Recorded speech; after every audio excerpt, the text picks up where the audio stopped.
Buenas tardes, señor ministro. Adelante. Muchísimas gracias. Muy buenas tardes ya a todos. Muchísimas gracias, Susan, por la organización de este evento y por la invitación. Señor Felipe Bosch, el presidente Fundesa, muy buenas tardes. Señores viceministros de Estado, señor comisionado a la competitividad, amigos del cuerpo diplomático. Tal vez antes de empezar una pequeña presentación que les tenemos presentada y que les tenemos preparada para contarles por qué creemos y estamos convencidos que Guatemala cada vez más se convierte en un excelente destino de inversiones. En primer lugar, a los inversionistas extranjeros que nos acompañan el día de hoy, quiero pedirles disculpas por el clima de Guatemala, porque en Guatemala, cuando vengan a invertir o si están en Guatemala, no van a poder utilizar en todo el año sus sacos, sus abrigos. La verdad es que tenemos todo el año un clima entre 70 y 80 grados Fahrenheit, entre 20 y 25 grados centígrados, así que me disculpo que sus grandes abrigos costosos y pesados no los van a poder utilizar nunca en Guatemala. Es una broma, pero la verdad es que lo que tenemos es un clima maravilloso durante todo el año y por supuesto apenas a 100 kilómetros de distancia pues tenemos playas preciosas con clima estupendo también todo el año para poder disfrutar de ellas. En fin, tal vez contarles que lo que sí tenemos muy claro en el gobierno desde el primer día que tomamos posesión es que no hay un desarrollo económico sostenible si no hay desarrollo social. Pero también estamos convencidos que no hay desarrollo social posible si no hay desarrollo económico. Por lo tanto, el desarrollo económico se tiene que convertir en desarrollo social para hacerlo sostenible. Y por supuesto que para que ese desarrollo social, que es lo que necesitamos en nuestros países, alcance a todos los guatemaltecos, tenemos que lograr un desarrollo económico. En fin, vamos a pasar entonces a una pequeña presentación que les hemos presentado, que les hemos preparado, donde evidencia la política económica que estamos empujando desde el Gobierno de la República y que por supuesto a través del fortalecimiento institucional que ya se mencionaba, pretendemos que se convierta en una política de Estado de largo plazo y creo que ya varios de mis antecesores han mencionado que apenas hace 48 horas el Gobierno de la República ha lanzado un plan de desarrollo de 20 años que enmarca todas estas acciones en una visión de desarrollo de largo plazo que trascienda gobiernos y que no tenga, digamos, ese entorno político solamente, sino que también un convencimiento de la sociedad de que es el camino que debemos de seguir. Por favor. Tenemos bien clara una política económica enmarcada en 4 grandes pilares, un marco de una política monetaria cambiaria y crediticia que le da una sostenibilidad de crecimiento, tenemos una estabilidad macroeconómica, diría yo, incluso envidiable a nivel mundial con índices que vamos a ver más tarde, que la verdad que nos pone a la vanguardia de muchos países del mundo. Y lo mencioné ayer en un grupo un poco más reducido, pero yo siempre digo, pues un poco en tono de broma, pero muy en serio, que la estabilidad macroeconómica es como la salud, que uno no la aprecia hasta que la pierde. Es importantísimo que un país apueste a su estabilidad macroeconómica como base del desarrollo del resto de las políticas, precisamente porque esa estabilidad macroeconómica permite a los empresarios que puedan hacer análisis, proyección económica y sus decisiones de inversión, que en la mayoría de los casos son o deberían de ser de largo plazo.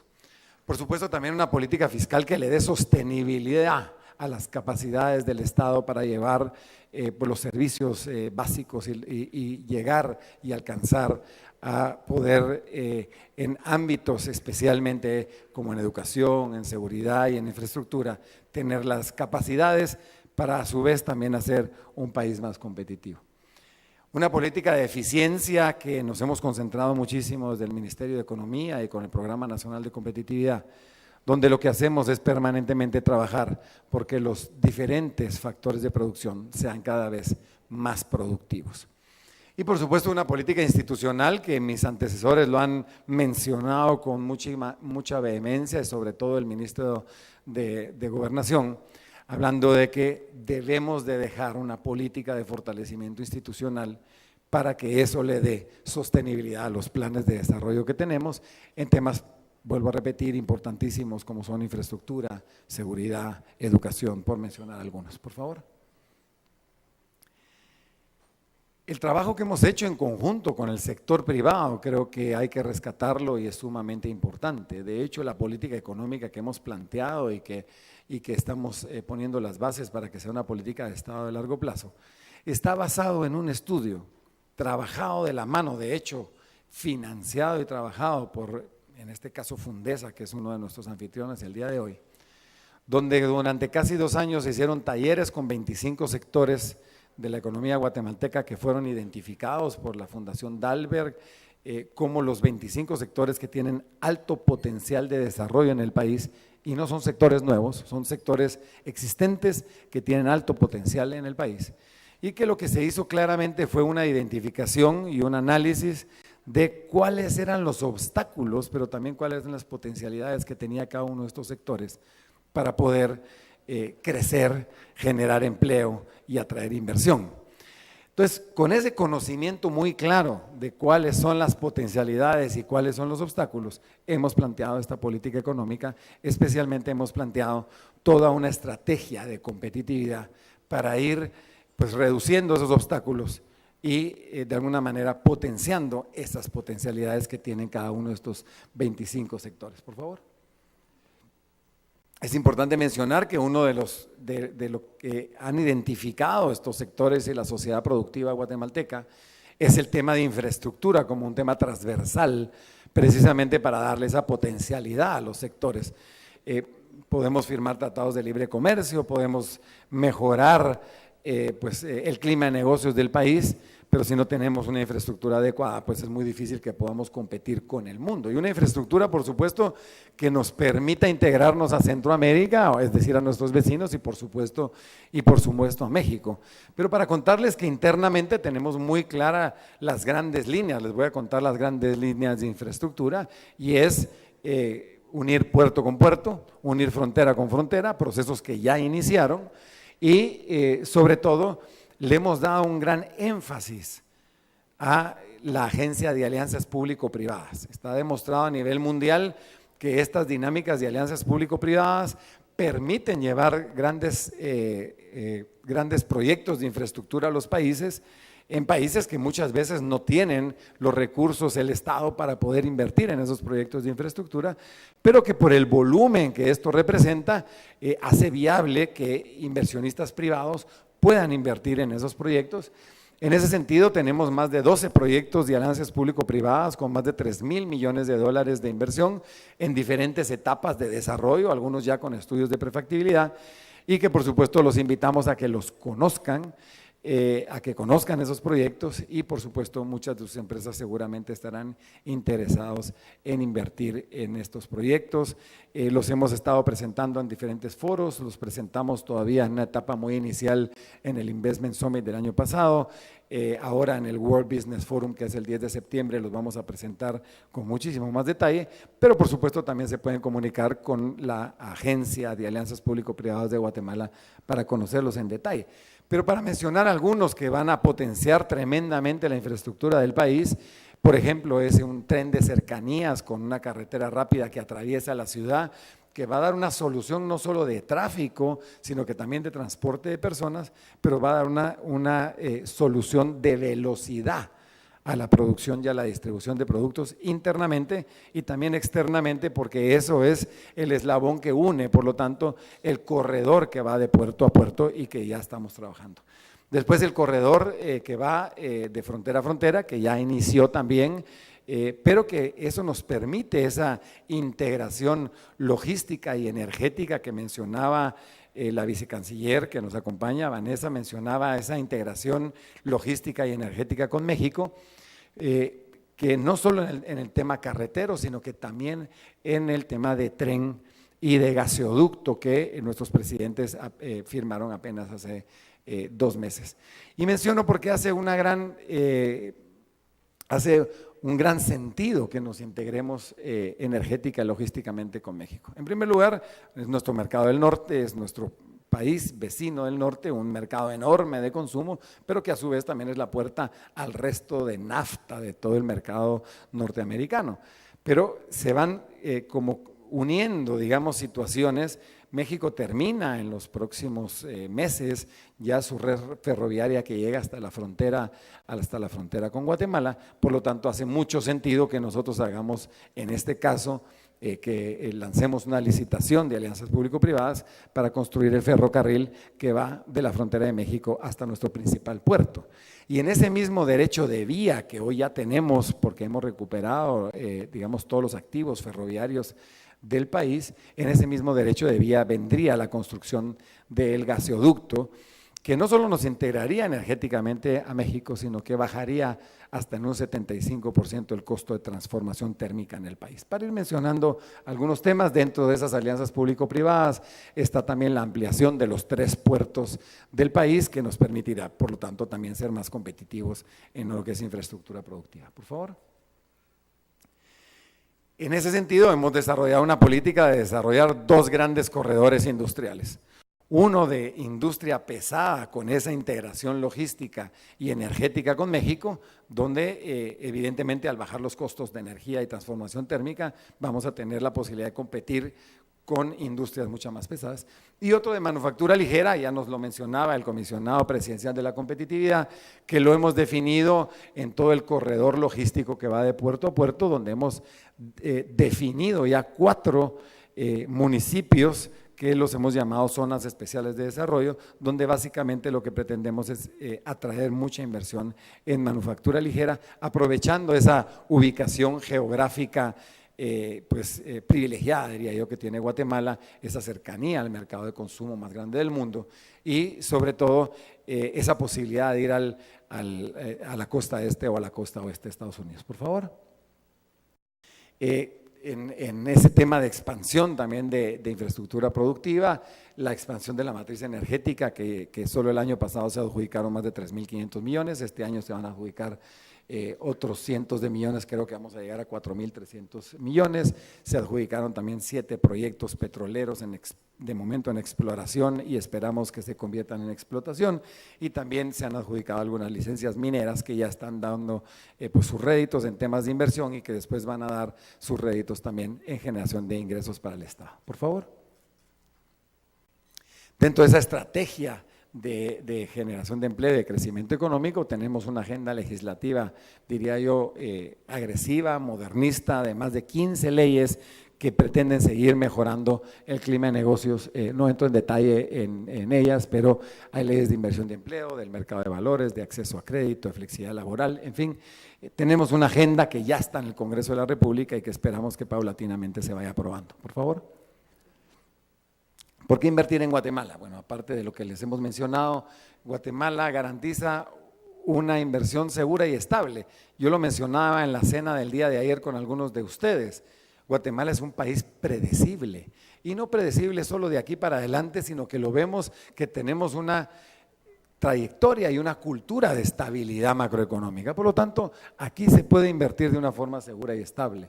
El gobierno está firmemente comprometido con incentivar la inversión. También les mencionaba el día de ayer que tenemos un gabinete público-privado que encabeza el presidente, donde nos reunimos el sector público y el sector privado todos los martes con una agenda de aceleración económica. Tenemos un excelente desempeño económico, el año pasado crecimos 3.7%, que por supuesto no es el nivel que nos hemos planteado y que queremos y que tenemos una visión de crecer más, pero por mencionar y por compararnos un poco, crecimos más que el promedio de Latinoamérica el año pasado, crecimos por encima del promedio del mundo el año pasado y lo más importante, crecimos por encima del pronóstico de crecimiento que todos los analistas internacionales, incluso el Banco de Guatemala, había planteado, y tenemos la propuesta, no la propuesta, sino que la visión, y así nos lo indican los indicadores de corto plazo, que este año seguramente alcanzaremos ya un crecimiento del 4%. Guatemala es una plataforma exportadora excelente, su ubicación geográfica, sus 2 puertos, sus accesos a estos mercados, sus tratados de libre comercio. Tenemos negociados más del 90% de nuestro comercio internacional. Estados Unidos, México, Centroamérica, Europa, algunos países del Caribe, algunos de Sudamérica, acabamos de presentar una propuesta de cierre con Canadá, en fin, tenemos negociados con tratados de libre comercio, también tenemos con Taiwán, estamos planteando al gobierno de Corea poder iniciar conversaciones, en fin, tenemos negociado ya más del 90% de nuestro comercio internacional. Por favor. Ya hablaba de la ubicación geográfica, el recurso humano también se ha hablado, el bono demográfico que tiene Guatemala, 70% de la población es menor de 40 años, por lo tanto es un tema importante, más de 15 millones de habitantes. Tenemos polos de desarrollo, importantísimo, tenemos una ley de inversión extranjera que le da tratamiento nacional a la inversión extranjera, es decir, no hay diferencia entre ser inversionista extranjero y ser inversionista nacional, hay libre negociación de divisas, hay un tipo de cambio estable manejado por el mercado, por favor. Pero eso ya se convierte en resultados, ya mencionaba algunos como el crecimiento económico, pero en apenas 3 años, que ya contamos el final del 2014, ha crecido la inversión extranjera directa en 33%, cuando realmente en el mundo en estos 3 años lo que se ha es desacelerado un poco la inversión extranjera directa. En Guatemala de alguna manera lo que estamos viendo es que va creciendo. Por favor. En el Doing Business pues hemos mejorado 19 puestos en los últimos 2 años, hemos pasado 19 países en el clima de negocios. Este año esperamos mejorar entre 10 y 15 puestos más. El año pasado el Banco Mundial nos declara uno de los 10 países más reformadores del mundo, el segundo país más reformador de Latinoamérica, y lo que después de 63 reformas que les hemos presentado este año al Banco Mundial, y en octubre salen los resultados de la evaluación, creemos que todavía tenemos la posibilidad de ser declarado el país más reformador del mundo, que fue la meta que nos pusimos. Lo importante no es si nos declara o no nos declara el Banco Mundial el país más reformador del mundo, lo importante es que estamos haciendo las reformas. Por favor. Somos, ya se ha mencionado, voy a pasar rápido por esto, la economía más grande de Centroamérica, 35% del Producto Interno Bruto. Centroamérica es nuestro segundo destino de inversión, por eso hace mucho sentido el tema de integración. Por favor. Una diversificación del PIB interesante, no solo diversificación productiva, sino que también una diversificación de exportaciones. En 25 años hemos pasado de 75% de exportaciones de productos tradicionales agrícolas a que hoy no es más que el 25% y 75% de nuestras exportaciones son ya una diversidad de productos y de sectores, por lo tanto hay una diversificación de destino de inversión, de destino de exportaciones y también de oferta productiva. Por favor. Pasemos rápidamente en esto porque ya por ahí me están regañando el tiempo, así que vamos a pasar rápidamente. Estamos posicionados en algunos sectores como líderes en el mercado mundial, en algunos temas, en eficiencia de azúcar, en algunos mini vegetales. Pasemos, por favor. Hace muchísimo sentido lo que se ha hablado en el foro del día de hoy de hacer una integración centroamericana y mesoamericana, haciendo esa integración, que en eso estamos trabajando. Centroamérica y el sur de México representan más de 70 millones de habitantes, por lo tanto podemos considerar, si avanzáramos como lo estamos proponiendo en esa integración centroamericana y mesoamericana, podríamos considerar que en el corto plazo podríamos tener un mercado interno de más de 70 millones de habitantes. Por favor. Toda una política institucional, y no voy a entrar en detalle, pero estos 5 puntos que tenemos en primer lugar de la diapositiva son los que estamos trabajando directamente en la mesa de aceleración económica que trabajamos con el presidente todos los martes, pero estamos trabajando también ya se presentó y se pasó una reforma educativa, una reforma policial, en fin. También estamos trabajando en todo lo que es fortalecimiento institucional y desarrollo del recurso humano. Por favor.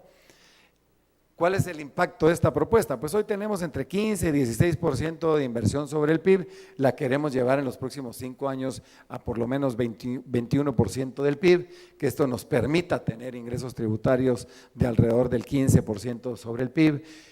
Un empleo formal de casi 3 millones de guatemaltecos y un crecimiento de 5.6%, y así sucesivamente empezar a cerrar lo que nosotros le hemos llamado el círculo virtuoso del crecimiento económico.